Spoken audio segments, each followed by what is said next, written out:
The Joe Rogan Experience. No, it doesn't make any sense. I was reading something where people were going after Tulsi Gabbard for being on Tucker Carlson. She's like, I'll talk to everybody. And I'm glad she does. And by the way, it's hard for her because she's kind of an outside candidate. It's hard for her to get time on these other networks. And so they want to punish her for being on Tucker Carlson's, and then they have this, reductionist view of who he is. He's a white supremacist. Like, oh, well, she supports white supremacists. She goes on a white supremacist show. Like, okay, is that what he is? Right. Is that really what he is? And isn't he a lot more than that? There's a lot going on there. Right. You guys are fucking with life. Yeah. You're fucking with the reality of life, and you're saying it in these sentences. You're printing it out in these paragraphs as fact, and you're sending it out there irresponsibly. And it's just really strange that people don't understand the repercussions of that. Yeah, this is something we talk about on our podcast, The Useful Idiots, all the time, is that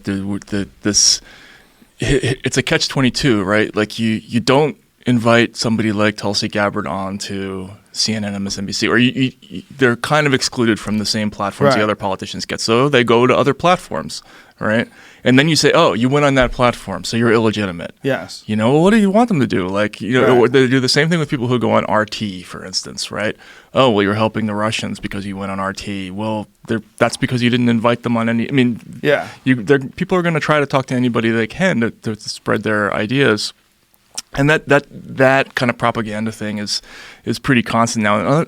In the use of the terms like white supremacist with Tucker Carlson, I mean, there are a million terms now that you use to just kind of throw at people. And what they're trying to do is create this ick factor around people. Yes. Right? Like, once someone gets a label associated with them, then nobody wants to be associated with that person. Right? And then they quickly kind of die out of the public scene, and that's, I think that's really bad too. It's like it's just an anti-intellectual way of dealing with things, and I think it's not good. It's weird that it's so prevalent. It's weird that there's so few proponents of a more open-minded way of thinking. Right. Yeah. And just to take the gap, we had Tulsi Gabbard on our show too, and immediately we got accused. What, do you love Assad? Right? Do you want to bomb Syrian? You want to murder Syrian children? No, she's a presidential candidate, and we want to hear what she has to say. But they immediately go to the maximalist interpretation of everything, and then what they're basically saying when they ask you those questions are, do you want to wear that label too?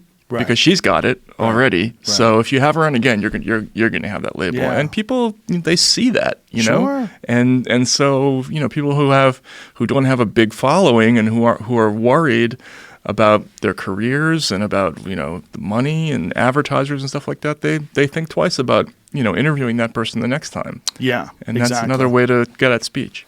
Exactly. And again, I don't know how you get out of it.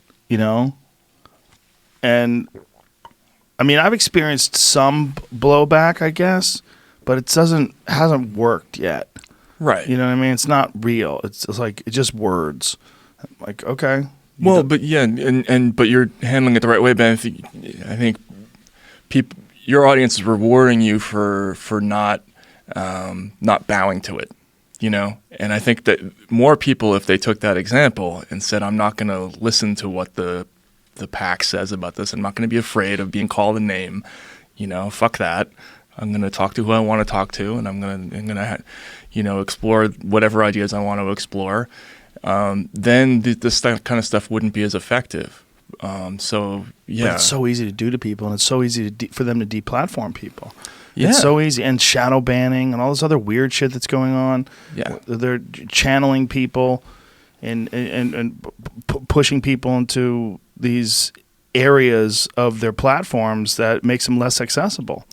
And I know where it comes from. I mean, I was young and politically active once. You want to change the world. You want to make it a better place. So you're in college and you don't have any power. You don't have any way to make something into legislation. You know what I mean? So what do? You social media gives you the illusion that you're having an impact in the world by, maybe getting somebody deplatformed or taken off Twitter or something like that. It feels like it's political action to people, exactly. But it's not. You know what I mean? It's something that is open to people to do, but it's not the same as getting 60 members of the Senate to raise taxes on a corporation that's been evading them for 20 years. You know what I mean? Like that's real action.